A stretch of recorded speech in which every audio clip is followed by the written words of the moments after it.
We understand we have Coach Shaka Smart of VCU, champion of the Southwest Regional, on the phone. Coach, are you there? I'm here. Thank you so much for your time today. We'll go ahead and jump right into the questions with the media. We'll take our first caller. We'll go first to Nancy Armour with the Associated Press. Hey, Shaka. You and Brad, there was a statistic yesterday that your combined ages are less than that of Jim Calhoun. Wanted to see what you know about him and what you think it is about the two of you that have allowed you guys to have such success at such a young age.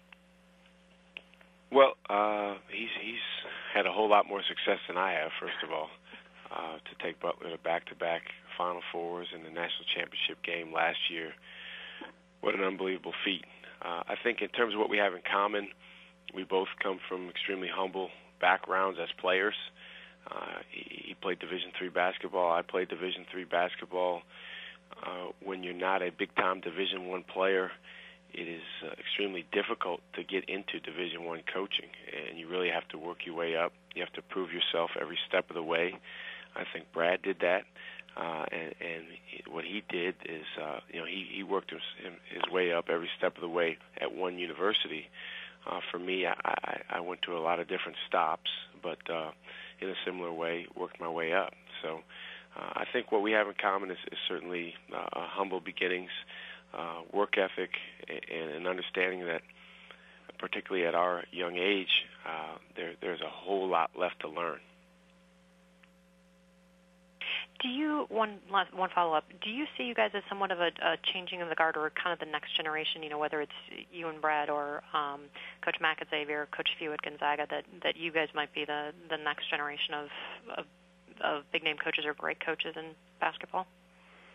Not really. I think, there's great coaches in college basketball. There's been great coaches in college basketball at every age, and I was fortunate to work for Billy Donovan. At one point, he was the hot young name when he got the Florida job and took them to the national championship game in 2000. And now people talk about him as one of the best coaches in the country, and he truly is. But he's not the young guy anymore. He's, I guess, a medium-aged guy. So I don't think it's so much a generational thing.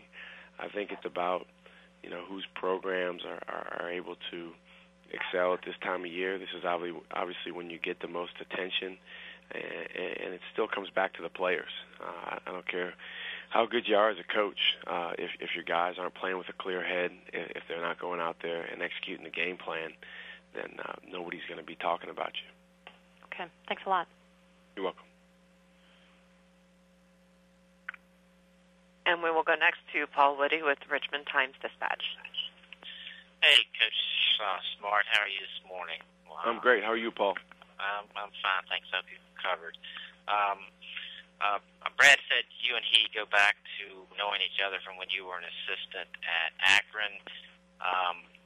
Last year, he went through sort of what you are going through now. He came on, sort of exploded on the scene and was the big-name coach, had a lot of opportunities, decided to stay at Butler, and I wondered if you had studied what he went through last year and are sort of using that as any type of guideline for you this year.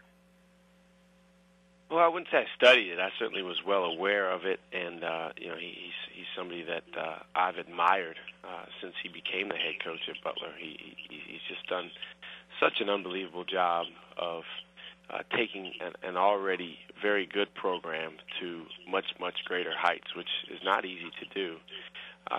But I think the way he handled last year with terrific grace and humility is exactly the way that any coach should go about it. Whether it's your first time in the Final Four or whether you've been in the Final Four multiple times. So that's definitely something that I noticed last year and something that I hope to emulate.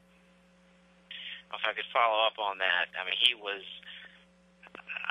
a hot prospect, and he stayed at Butler. You're a hot prospect already. Do you even think about that at this point, or are you focusing on 6:09 p.m. Saturday?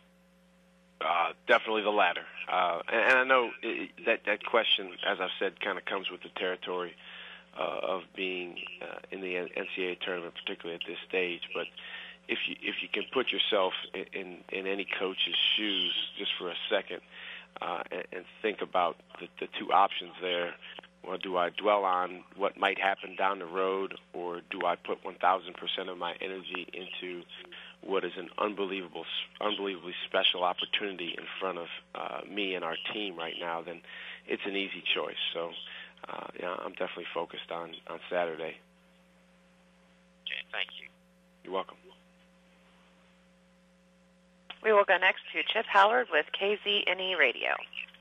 Coach, at what point, or was there a point that you thought you could make a deep run into this tournament? As soon as we got picked. Did you felt good coming into the tournament and how you were playing? I really did. Yeah, we had a rough month of February. Really had some games that did not go our way. We had a couple games we did not play well. We came back and played better, but dropped a couple close ones at the end of the month.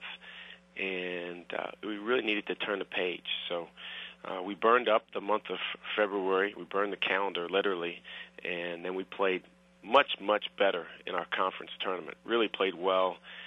We were able to end the nation's longest winning streak in the conference semifinals against George Mason. And then we came up short, just short, in the conference championship game. But we knew that we had turned a corner as a team and that we were playing much better. So we felt like if we got the opportunity to get in the NCAA tournament, we certainly could make a run. What's it been like to watch your team's confidence basically grow game by game? It's been a lot of fun. It's been great fun. But, to be honest, the confidence has been extremely high throughout the whole run. It's not as if, we only felt we could win the first game, and then we needed that win to build our confidence for the second game. Our guys, no matter who we go out there against, they believe we can win. They believe we're going to win. And, that was put to the test yesterday against Kansas. The day before in the media session, people basically asked us why we were even showing up for the game, because they had determined that it was going to be Kansas that won the Southwest Regional. Well, fortunately, our guys didn't agree with that sentiment, and they're the ones that went out there on the court and played. Thanks, Coach. You're welcome. We'll go next to M.K. Bauer with Fox Sports Houston. Good morning, Shaka. Good morning. When you think about, to your earlier point about where you and Brad are relative to your careers and the success you're having early in your careers, do you think it shifts the way ADs will look at guys in your position in terms of giving you opportunities earlier in your careers? You're talking about as hiring assistant coaches? Well, yeah, hiring assistant coaches or naming a guy in your position a head coach at a program like the one that you're at now. Yeah, I think it does. There's a phenomenal program that is actually partly run out of VCU here called the Villa 7 Consortium, and I think that has shifted the mindset of a lot of athletic directors. What they do is they connect about 50 or so of the supposed up-and-coming assistant coaches around the country that come from some of the top programs with athletic directors every year, and I was fortunate to be a part of it. But I think what those sorts of things do is they build relationships, and I think through the relationship that I had with VCU and with Norwood Teague, he had a comfort level with me, and he believed that I could come in here with a good coaching staff and we could be successful. And if he wouldn't have believed that, then obviously I wouldn't be talking to you right now. The success that some young coaches are having right now, hopefully that only builds on opportunities for future guys. You made a mention of your path being different than Brad's path, Brad being at one place, you bouncing around. Do you think that there's a method that serves any young coach well in terms of having success early in his career and being at a stage where in your early 30s you could be standing where you're standing? Well, there is a method, but there's no one formula. I think you can do it the way Brad did it. You can do it the way I did it. There's guys that become head coaches at maybe a smaller level very, very early in their career and have a ton of success and able to move up that way. So there's a lot of different ways to get it done, but the method, the similarity is, I would say, humility, work ethic, an unbelievable attention to detail, and a willingness to take chances sometimes. Thank you, Shaka. You're welcome.